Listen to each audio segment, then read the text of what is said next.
So my name is Jan Lotvall. I'm professor of medicine at the University of Gothenburg in Sweden. I've been focusing on exosome research for the last 15 years approximately. Is the sound sufficiently strong?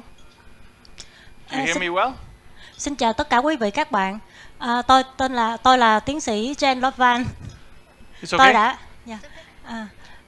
rất vui khi tôi có mặt ở đây để nói chuyện và bàn với các bạn, và tôi đã nghiên cứu về exosome trong 15 năm.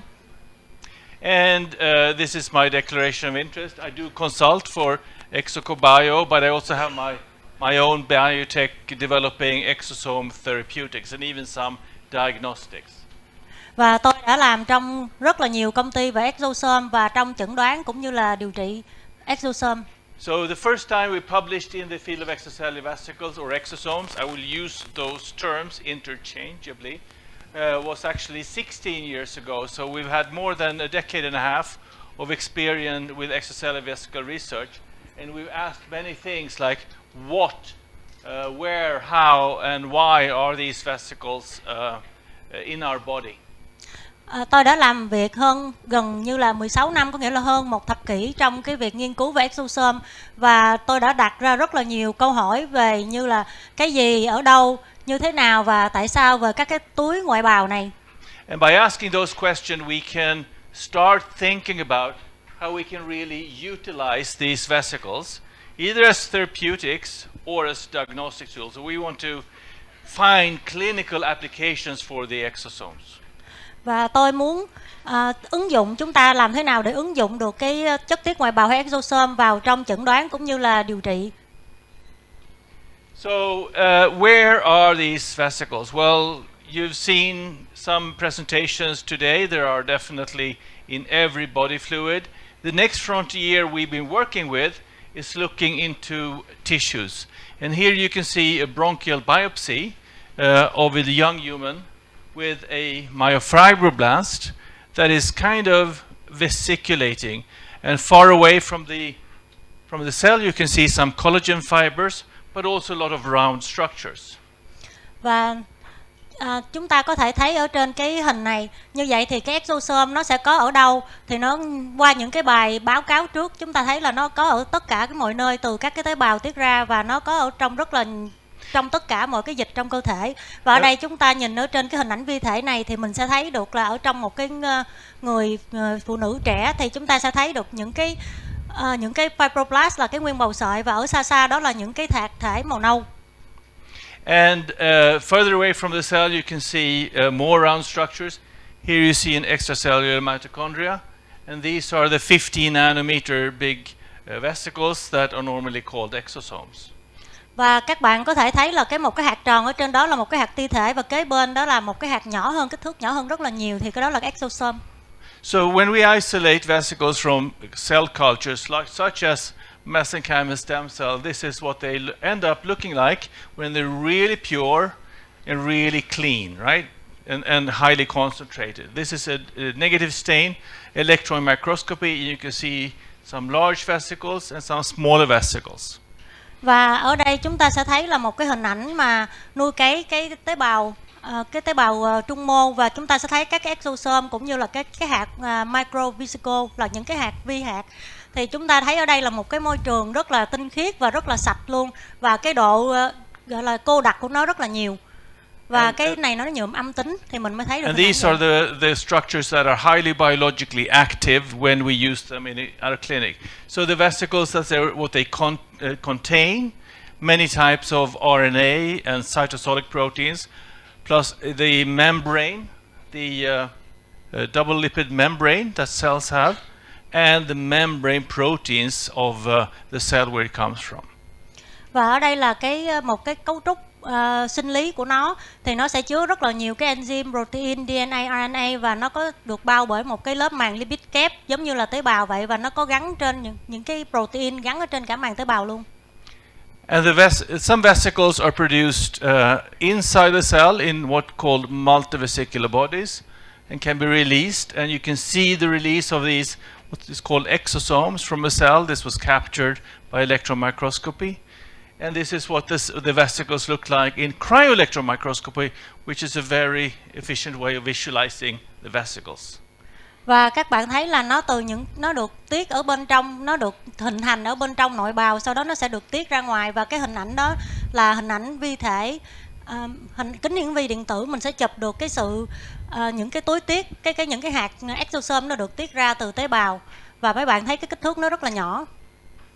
So the vesicles have a lot of biological functions, and they have that by several means. They can have when they're released from a cell, then meet another cell. They can have surface-to-surface interaction, can be taken up by the recipient cell or fused with the cell membrane, and deliver the cytosolic content, which is proteins and maybe microRNAs, in the recipient cells, which convey those biological functions. Và nó có rất là nhiều cái chức năng sinh lý. Tại vì cái exosome này khi mà nó tiếp xúc, nó với một cái tiếp cận vào một cái tế bào khác lân cận kế bên, thì nó sẽ đi vào bằng con đường thực bào, hoặc là nó sẽ hòa vào màng tế bào của cái tế bào mà nó tiếp cận, và nó sẽ đưa những cái thông tin đó vô để nó thực hiện cái chức năng sinh lý của nó. So it's a little bit reprogramming the recipient cell. Sometimes just a little bit, sometimes a lot. Và nó sẽ tái chương trình lại cái tế bào mà tiếp nhận cái exosome này. So over the last 15 years or more actually of research, I've experienced a lot of new interactions and new problems in working with extracellular vesicles. We published a paper, we actually filed our first patent in 2006 using exosomes to deliver RNA to recipient cells. And then we published a paper that I will come back to a little bit in 2007, where we showed the RNA cargo in exosomes and their functionality. And then in 2012 to 16, we were very active in the field of building an international society for extracellular vesicles, which was very important. Và tôi đã làm việc hơn 16 năm trong cái nghiên cứu cái exosome này. Thì đầu tiên là lấy được cái bằng sáng chế về cái exosome, và sau đó là năm 2007 thì tôi bắt đầu phát hiện ra được cái RNA chứa trong cái exosome và cái hoạt động chức năng của cái RNA trong cái exosome. Và từ năm 2012 tới 2016 là có rất là nhiều công việc phải làm, đã hình thành nên một cái hội, cái Excel là cái hội cái chất tiết tới ngoại bào quốc tế. And the most important aspect, of course, is to have high quality isolated vesicles for your research. Và làm thế nào mà mình sẽ ra được một cái tiêu chuẩn chất lượng để trong cái việc mà nuôi cấy cũng như là phân lập cái exosome. Just like it's important when you use it as therapeutics, and therefore we started developing guidance, not rules, guidance to how we isolate and characterize the vesicles to claim that we're studying extracellular vesicles or exosomes. Và từ đó thì các bạn thấy cái bài báo đó là một cái tiêu chuẩn đồng thuận, để từ đó mình có thể ra được những cái hướng dẫn về cái việc mà phân lập rồi xong rồi đặc tính hóa cái exosome đó, và từ đó mình phải đưa ra những cái yêu cầu về cái đặc tính của exosome, cái chất lượng của exosome trong những cái nghiên cứu. So the general principles are that kits, you can buy kits that says exosome isolation kit, not sufficient. A lot of other material being isolated. Filtration is insufficient, and blood is really hard to isolate extracellular vesicles from. And that's one I think you should be careful in going into if you do research. Và các cái tiêu chuẩn chung trong cái việc gọi là cái phân lập cái exosome đó là chúng ta sẽ thấy thường mình hay sử dụng cái bộ kit, nhưng mà thường những cái bộ kit thì nó sẽ không có cái hiệu quả, và cái kết quả mà kết tụ cái ngưng kết lại á, thì nó thường là nó sẽ dễ bị nhiễm bẩn ha, nó bị nhiễm tạp chất ở trong đó, và cái việc mà lọc thì cũng không có hiệu quả, và nó có rất là nhiều những cái chất khác ở trong, bởi vì các exosome là mình thấy nó trong dịch tế bào, dịch máu, thì nó sẽ có dễ bị nhiễm những cái chất khác ở trong đó nữa. So this was published in 2018. The next guideline is coming out this year, and we'll have more than 1,000 co-authors. Và năm 2018 thì chúng tôi ra một cái bản hướng dẫn và có gần hơn 1.000 co-author, có nghĩa là 1.000 đồng tác giả trong đó. So you need high quality exosomes for high quality exosome research just like you need high quality exosomes for high quality medical applications, including on the skin. Và từ đó thì mình sẽ có ra được những cái chất lượng cao về cái exosome và những cái nghiên cứu về chất lượng cao, cái exosome chất lượng cao, thì từ đó là cái việc ứng dụng vào trong điều trị cái exosome nó cũng sẽ có chất lượng cao, đặc biệt là ở trong da. When you start thinking about how exosomes communicate between cells, it becomes a little bit complicated. The brain is a little bit too small to fully understand. But every cell in a tissue, and this is just an example, a cancer tissue, release exosomes. Some of these cells are very good at taking up vesicles, and understanding how this network of vesicle communication happens in tissue is something we need to research much more. Và chúng ta thấy là các cái tế bào này nó sẽ nói chuyện hay là trao đổi giao tiếp với nhau bằng các exosome, và tất cả các tế bào đều có thể tiết ra các exosome, kể cả tế bào ung thư, cancer cell. Thì lúc đó thì mình sẽ thấy là những cái tế bào này nó giao tiếp với nhau, và nó giao tiếp như thế nào nó là cần rất là nhiều cái nghiên cứu. And what we also know is that there are multiple types of vesicles from multiple types of cells that are in these tissues. And when you try to understand the mechanism by which the exosome is anti-inflammatory or pro-inflammatory, it's rarely one molecule. It's multiple molecules in this cloud of exosomes that are responsible for those biological effects. Thì có nghĩa là những cái exosome này, cái chức năng của nó rất, mình không phải là chỉ có một cái phân tử ở trong những cái exosome này nó sẽ chịu trách nhiệm cho cái chức năng của exosome đâu, mà nó có rất là nhiều cái phân tử nó phải chịu trách nhiệm chung, nó tương tác với nhau. So we asked one simple question in 2004, I think it was, and that was related to exosomes from mast cells. We had been working in allergy and had some problems with the results, sometimes good, sometimes bad, and we started studying mast cell exosomes. Và năm 2004 thì chúng tôi có nghiên cứu cái exosome từ dưỡng bào. So we isolated those vesicles from the mouse mast cells, and we could find a lot of markers of extracellular vesicles, both in the mouse and in the human mast cells. But when we did proteomics analysis, we found around 150 proteins at that time, and many of them were related to ribosomes and RNA. And maybe we thought, maybe they are factories of proteins outside of the cell. So the exosome is outside, has ribosome, and produces proteins. Now that requires RNA. So we asked the question, is there RNA there? Yeah. Và chúng tôi có cái nghiên cứu ở cái exosome ở trên chuột, cái mast cell của chuột, thì lúc đó chúng tôi thấy là có rất là nhiều cái chỉ dấu ở trên những cái, mấy bạn thấy những cái chấm chấm đậm đậm, những cái chỉ dấu ở trên cái hạt đó, và chúng tôi đã làm cái phân tích cái proteomics, thì lúc đó chúng tôi sẽ thấy được rất là nhiều cái protein và cái ribosome ở trong đó. Như vậy thì tôi nghĩ là giống như là nó là những cái nhà máy sản xuất bên ngoài tế bào. Thì lúc đó chúng tôi đặt ra câu hỏi là nếu mà sản xuất như vậy thì bắt buộc nó phải có RNA, và từ đó chúng tôi bắt đầu tìm hiểu về cái RNA trong các exosome. So 2 weeks later, we asked that question. 2 weeks later, we could find RNA in the exosomes. It was very different from the cellular RNA, not the ribosomal RNA peaks that you see in cells. But we knew also that RNA, the exosomes can go from one cell to another cell, and we thought maybe they can send RNA into another cell. Và 2 tuần sau khi mà chúng tôi đặt câu hỏi, chúng tôi tìm ra được cái RNA trong các exosome, và lúc đó thì thấy là cái RNA này có thể là những cái exosome này nó sẽ đưa cái RNA qua những cái tế bào với nhau và để nói chuyện với nhau. And this shows that the mRNA, there is mRNA in the exosomes, but it's actually very different from what we saw in the cells in this case. And this is a cluster analysis from that study. Và cái RNA ở trong cái exosome thì nó khác hoàn toàn với cái RNA của tế bào, và ở đây là cái hình ảnh phân tích các cái RNA. So we took the RNA from the exosomes and put on ribosomes, very simple, and we could see new proteins being produced when we added the exosomal RNA. So we had functional RNA in the exosomes. Và những cái RNA ở trong exosome đó là những cái RNA chức năng.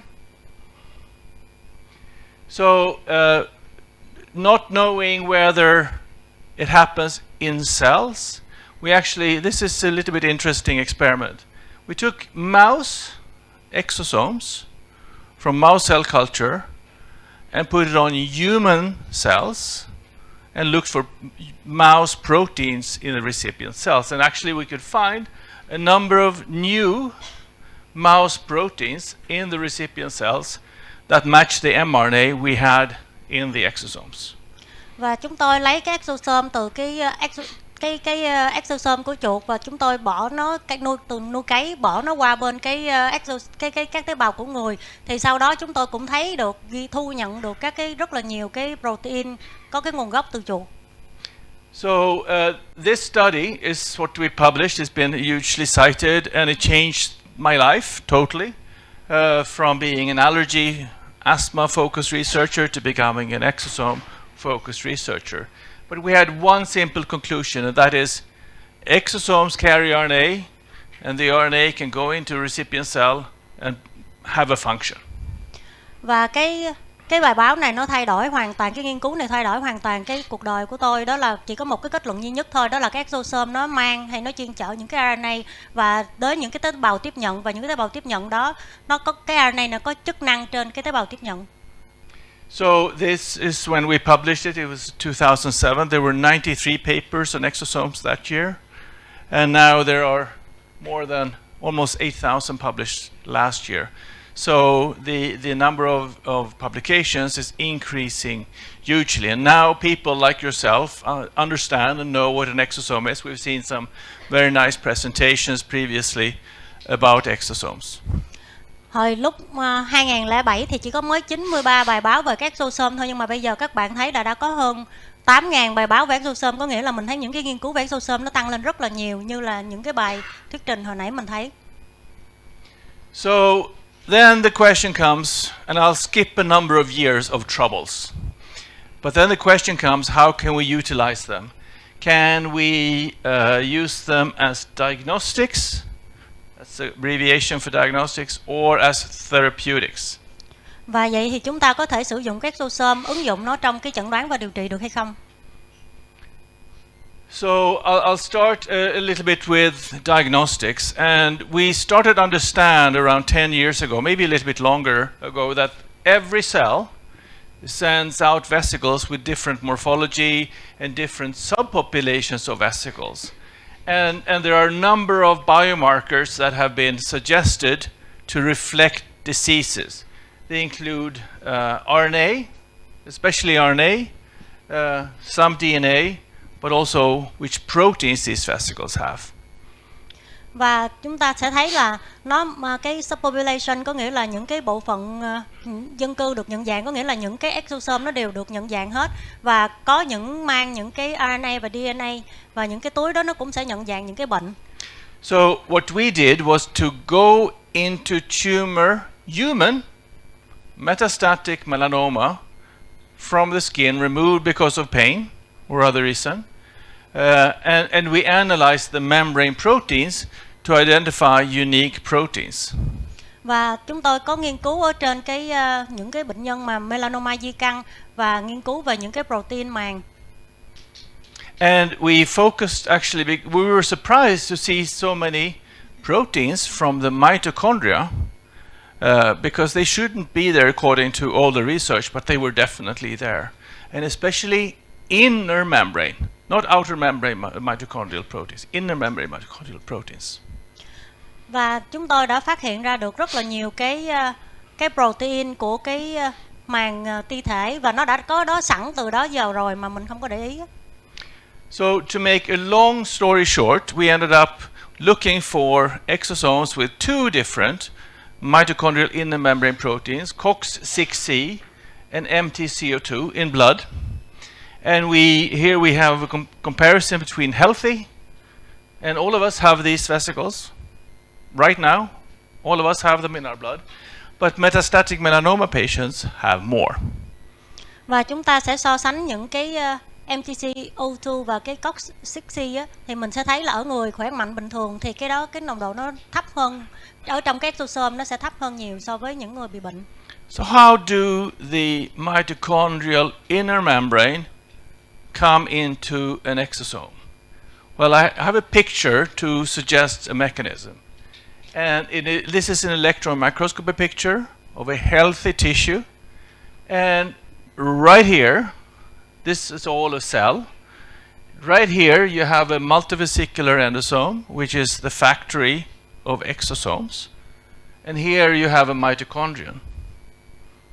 Và các bạn thấy đó là cái hình ảnh kính hiển vi điện tử, đó là một cái tế bào, và cái phần bự hồi nãy ông mới chỉ, giáo sư mới chỉ, đó là cái ti thể, và những cái túi nhỏ nhỏ ở dưới là những cái túi tiết ở trong tế bào, để nó là nhà máy để sản xuất ra các exosome.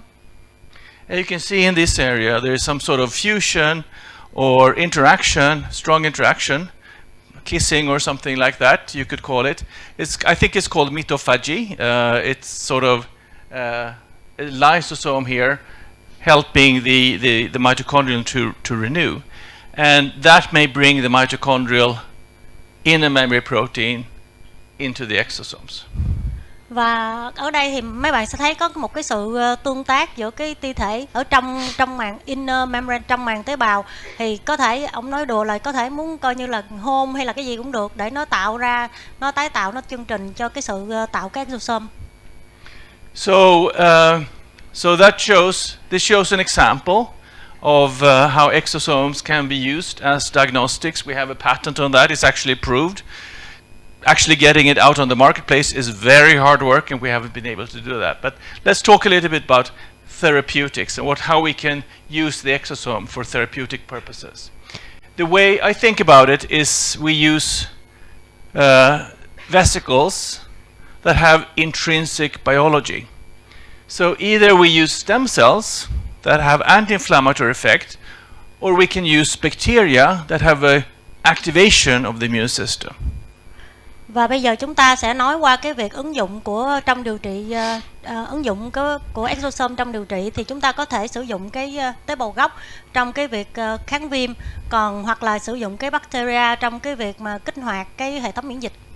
Then you can also engineer the cells to produce exosomes that have certain features or homing. I will not touch on that today because it takes a long time. Hoặc là chúng ta có thể là gọi là giống như là thiết kế các cái tế bào để nó tạo ra, nó tiết ra những cái exosome mà nó sẽ có những cái chức năng đó luôn, mà cái đề tài này tôi sẽ không nói hôm nay. But I want to start with a little bit with some work we have done on bacterial vesicles. So what we do here, you can see there on the top right that we isolate membranes from the bacteria. We remove some components of the membrane chemically, and then we make exosomes. We call them synthetic bacterial vesicles. The membranes come from bacteria, but they are not natural membrane vesicles. And here you see that they are, and this is the important thing, when you compare with normal bacterial membranes, called OMVs, you see strong inflammation. But these synthetic vesicles, there's no inflammation happening in a recipient mouse.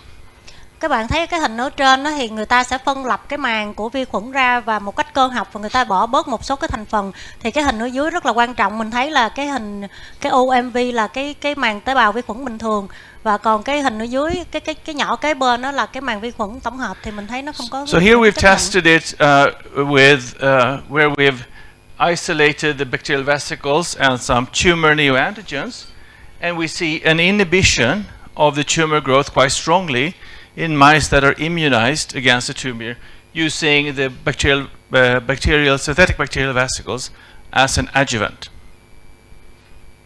Và ở đây thì các bạn sẽ thấy nó sẽ có cái tác dụng của kháng ung, thì mình sẽ thấy những cái hình ở dưới, cái đường màu xanh ở dưới là mình thấy cái hiệu quả của cái ung thư nó sẽ giảm dần, nó có cải thiện. We've taken this to the next level, and we've injected these bacterial membrane particles directly into tumors. So this is when this is a very fast-growing tumor called B16 melanoma. You see very rapid growth. Và người ta tiêm thẳng những cái tế bào, cái màng vi khuẩn vào trong cái vùng cái khối u, thì mình thấy là sau vài ngày cái hình những cái ngày sau đó thì cái u nó cải thiện. Even though checkpoint inhibitors works in humans, it does not work in this mouse model. Nhưng mà khi mà mình đưa qua cái ở trên người á, thì mình thấy nó cũng có nhưng mà nó ít hơn. So here we have injected a low dose of bacterial exosomes directly into the tumor, and we see a very good response. 70% have no growth of their tumors, or very little growth of their tumors. But a higher dose, 100% response, so no growth of the tumors. Và khi mà mình tiêm ở liều thấp thì thấy được cái đáp ứng 70%, còn nếu mà mình tiêm liều cao thì thấy đáp ứng được khoảng 100%. So we've also seen what happens to a metastasis. You have a tumor on one side, and you inject that one. What happens to a tumor on the other side, and you see inhibition also on the tumor on the other side. Và khi mà cái khối u nó di căn, mình tiêm ở phía bên này khối u thì bên kia nó vẫn có cái hiệu quả. So my biotech company called Exocure Sweden AB today have prepared almost all of the research needed to go to the clinic, and we're planning, as soon as we have funding, for GMP manufacturing, which is required, and clinical trial. We will go into patients within 15 months. Và ở trong công ty của chúng tôi thì cái việc mà mình phải qua đạt cái sản xuất phải đạt cái tiêu chuẩn GMP và để lên thử nghiệm trên người là phải 15 tháng. We're very excited about this. So the alternative way and the opposite way of using exosomes as therapeutics is to induce the anti-inflammatory effect. And we've already heard about how mesenchymal stem cell exosomes can be anti-inflammatory, have that intrinsic anti-inflammatory effect. Và chúng ta đã nghe rất là nhiều về cái exosome của cái tế bào gốc trung mô, nó có tính kháng viêm. So we were inspired to go into this field with a collaboration with some researchers in Southern California, where they used single exosome injection, two types of exosomes here, in a multiple sclerosis model in mouse. And let's see if we can activate this one. Both of these have multiple sclerosis. One of them has been treated with mesenchymal stem cell exosomes, and it's the one that is moving around. The other one has not been treated. So it's clearly quite obvious that there's a biological function of these mesenchymal stem cells in this animal model. And actually, when you look into the literature, there are many animal models where mesenchymal stem cell vesicles have an anti-inflammatory effect, and it's been very, very well documented today. So one thing to remember as well is that not every stem cell is anti-inflammatory. Here we have, this is our own work, where we've used vesicles from mesenchymal stem cells. You can see dose-related anti-inflammatory effect, which is quite clear and pronounced. Now, if we use exosomes from inducible pluripotent stem cells, which are very interesting today, we see absolutely no inhibition, actually an enhancement of inflammation. Cái hình lúc đầu mấy bạn thấy đó là có cái nghiên cứu về cái bệnh viêm não tủy ở trên chuột, thì người ta thấy thử nghiệm ở trên chuột, người ta làm cái mô hình con chuột bị viêm não tủy, thì khi mà tiêm cái exosome tế bào gốc trung mô vào thì mình thấy là một cái con chuột nó không được tiêm là nó bệnh nặng hơn, một con chuột được tiêm thì một thời gian sau thấy là nó khỏe mạnh trở lại bình thường, thì thấy rõ ràng là cái hiệu quả kháng viêm của những cái exosome tế bào gốc trung mô. Và đương nhiên không phải là cái exosome tế bào gốc trung mô nào cái exosome tế bào gốc trung mô nào nó cũng có tính kháng viêm. Một số cái mình sẽ thấy có, nhưng mà một cái exosome mà từ cái Too much information. You need to be careful which cells you use.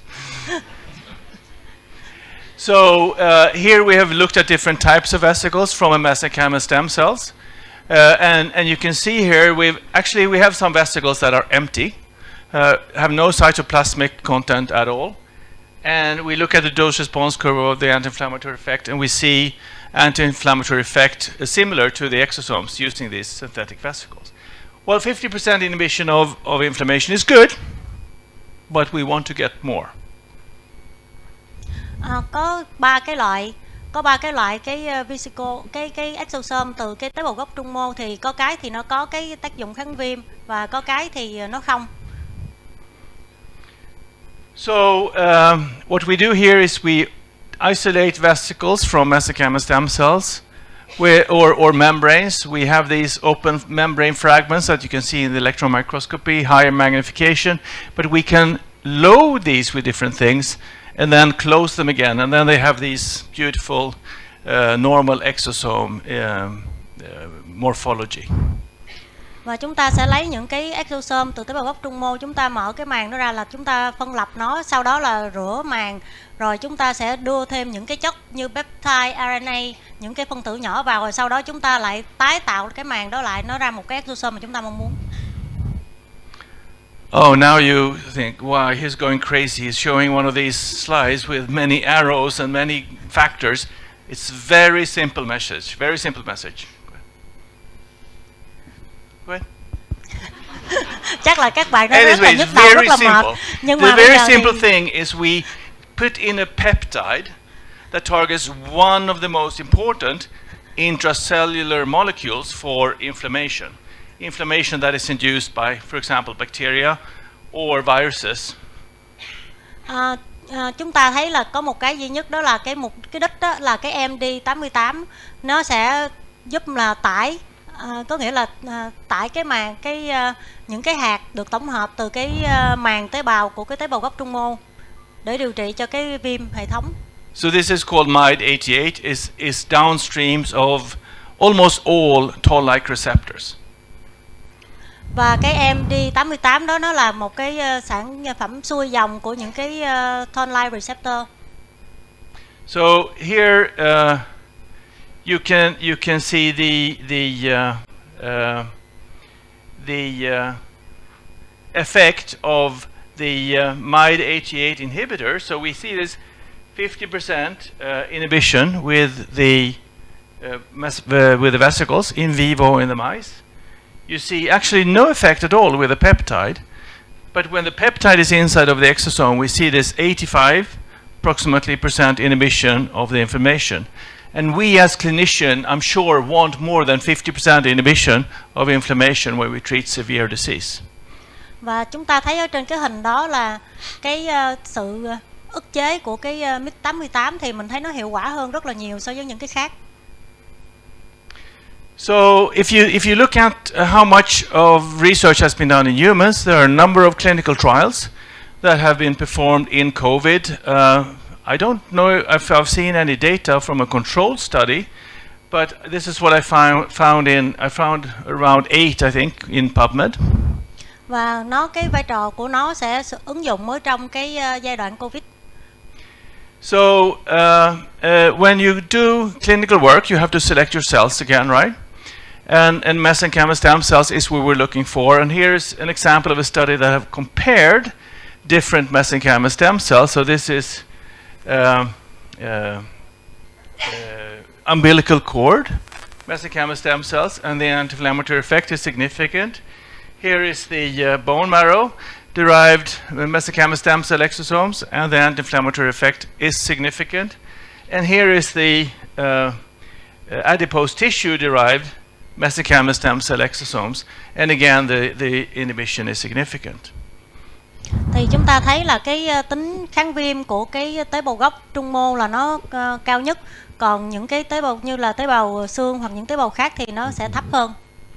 And the message is that the adipose tissue derived mesenchymal stem cell exosomes are efficient. Và cái hiệu quả của cái tế bào gốc trung mô từ tế bào mô mỡ thì nó rất là hiệu quả. And then there is one more clinical trial. As far as I know, the only one that is a randomized, prospective, double-blind, obviously placebo-controlled study with mesenchymal stem cell exosomes, and it's from ExoCoBio. I'm very proud to work with ExoCoBio that took the effort into doing such a study because nobody else has so far. Và đây là cái nghiên cứu gần như là duy nhất về cái exosome ứng dụng trên điều trị thực tế, và nghiên cứu này là cái nghiên cứu mù đôi ngẫu nhiên có nhóm chứng. và nó là nghiên cứu tiến cứu, và ở đây là một cái nghiên cứu của cái công ty Exosome Bio. Yeah, so what they did was to do laser therapy for acne scarring and then applied exosomes on one side and not exosomes on the other side. Và đây là cái nghiên cứu mà điều trị laser fractional ở trên sẹo mụn một bên thì bôi cái exosome, một bên thì không có bôi. And this is the scoring and this is the visual from that study. You guys are better than I am in interpreting this, but clearly statistically there was a beneficial effect of the mesenchymal stem cell derived exosomes. Và ở đây là cái hình ảnh mà chúng ta thấy cái kết quả giữa cái nhóm trứng và cái nhóm có sử dụng cái exosome từ cái tế bào gốc trung mô của tế bào mô mỡ. So my last few slides, when we isolate vesicles, when we study vesicles, it's very important to work with control. We need to concentrate the medium very, very much. We can't use medium.